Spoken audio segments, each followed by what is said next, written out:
Սիրելի հայրենակիցներ, Հայաստան խմբակցության կողմից ներկայացվել է Հարկային օրենսգրքում փոփոխություններ կատարելու մասին նախագիծ, որի նպատակը փուլային եղանակով եւ գործող օրենսդրությամբ սահմանված ձևով ներդրվող եկամտային հարկի տարեկան հաշվարկներ հայտարարագրեր ներկայացնելու համընդհանուր պահանջի չեղարկումն է,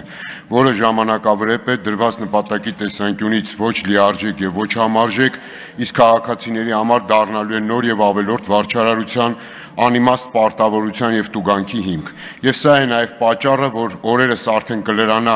օրենքով սահմանված վերջնաժամկետը, սակայն հայտարարագրման ենթակա քաղաքացիների ընդամենը 5%-ն է ներկայացրել հայտարարագիր։ Հիմնական խնդիրները, որոնք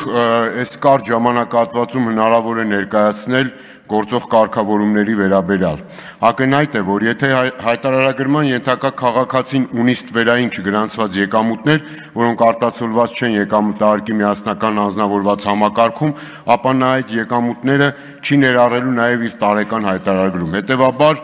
կեղծ են այն պնդումները, թե այս համակարգը կարող է նպաստել ստվերի կրճատմանը։ Իդեպ անօրինական եկամուտների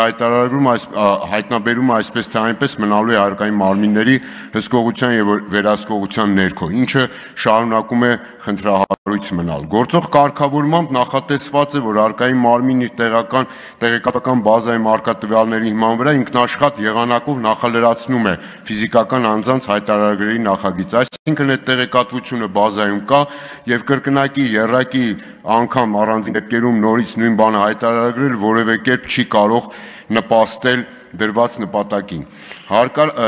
Հայտարարագիրը հարկային մարմիններ սահմանված ժամկետում էլ չներկայացնելը բնականաբար առաջացնում է վարչական պատասխանատվություն, այսինքն քաղաքացուն որպես տուգանքի մատերիալ հերթական անգամ կիրառելու հիմք։ Կեղծ են նաև այն պնդումները, թե այդ համակարգը իբրև ունի խթանիչ հնարավորություններ, սոցիալական ծախսեր են վերադարձվում։ Եթե կա այդպիսի նպատակ, իրական նպատակ, ինչու է կապում դա հայտարարագրի հետ, եւ վերջին հաշվով հայտարարագիր չներկայացնող քաղաքացիները տարիներ շարունակ հիպոթեկային վարկի տոկոսների փոխհատուցում էին ստանում իրենց վճարած եկամտահարկից առանց հայտարարագրման։ Համընդհանուր հայտարարագրման համակարգի ներդրման արդյունքում իբրև թե ակնկալվում է ունենալ եկամուտների անձնավորված հաշվառման համապարփակ համակարգ, որով հնարավոր կլինի ճշտության ավելի բարձր աստիճանով տեղորոշել ոլորտային քաղաքականությունների իրական շահառուներին, ասենք օրինակ սոցիալական պաշտպանության ոլորտում։ Սա էլ իրական նպատակադրում չի, ավելի շատ քողարկված է, որովհետև եթե իրական այդպիսի նպատակադրում կա, կարելի է սոցիալական աջակցության համար դիմող քաղաքացուն միայն ասել, որ տրամադրի անհրաժեշտ տեղեկատվություն ըստ պահանջի, ինչպես օրինակ տարիներ շարունակ կիրառվում է այդ բանկային համակարգում։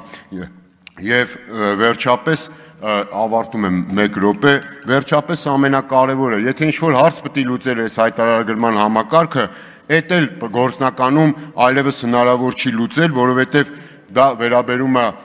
քաղաքացիների բանկային փոխանցումներին եւ այստեղ էլ փաստորեն գործնականում սահմանվել է 300,000 դրամ շեմ, որից ներքև փոխանցումները չեն հայտարարագրվում, որոնց սա միակ, նորից եմ կրկնում, միակ հնարավոր լրացուցիչ տեղեկատվությունն էր, որը կարելի էր ստանալ ի լրումն ֆիզիկական անձանց եկամուտների անձնավորված համակարգի։ Հետևաբար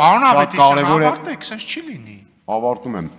Կոչս մնաց ամենակարևորը։ Հետևաբար կարծում եմ այսքան խնդիրների մեջ շատ կարևոր է տալ հնարավորություն ազգային ժողովում եւս մեկ անգամ քաղաքացիների բարձրաձայնված խնդիրները քննարկել այս նախագծի համատեքստում։